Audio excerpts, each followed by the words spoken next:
As our time up here in Chernihiv was coming to an end, we made our way back to Nata's house. I've said it over and over again on this trip, but it's so incredible to see everybody, at least that we've run into at every level, just doing whatever they can do to pitch in and make a difference. We have a very rough way to our freedom, but it would be very deeply cherished.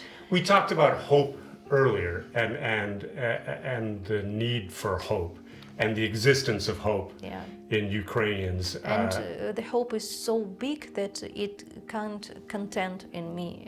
I can't contain it. Yeah, it's bigger than my mind. Yeah. But with the 11 p.m. curfew fast approaching, it's time to stop. Треба їхати вже.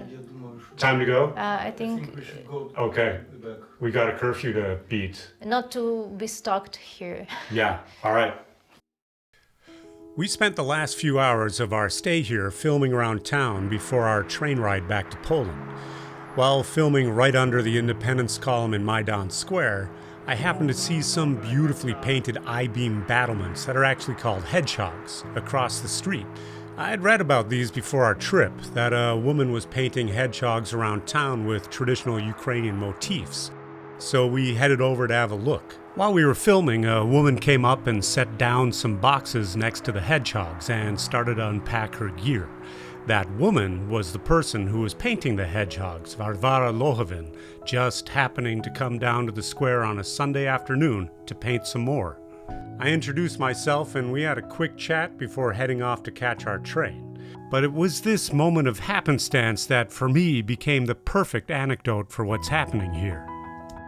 While Varvara has a very successful business in her normal life, she also has a university degree in art and wanted to use that talent not only as an outlet of her own expression during the war, her own form of resistance, but also to add something to the people's lives around her, to give them something to smile about, to be inspired by coming down to the center of Kyiv on her free time to paint, imbuing an object of war with the cultural motifs of the people it's there to defend. That attitude is my lasting impression of Ukrainians. In a war whose intent is to erase, to cow a population into submission, it's done the exact opposite, uniting a country in a singular fight for their freedom.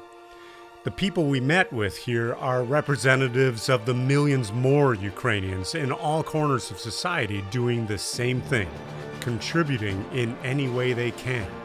Ukrainians were unwillingly dropped into this crucible of war, but as hard and as brutal as it has been, and surely still will be, there seems no doubt in the people's minds we met here that what will emerge from that crucible will be a stronger country, filled with people who have a renewed sense of pride in their history and who will carry their proud culture and country into the future.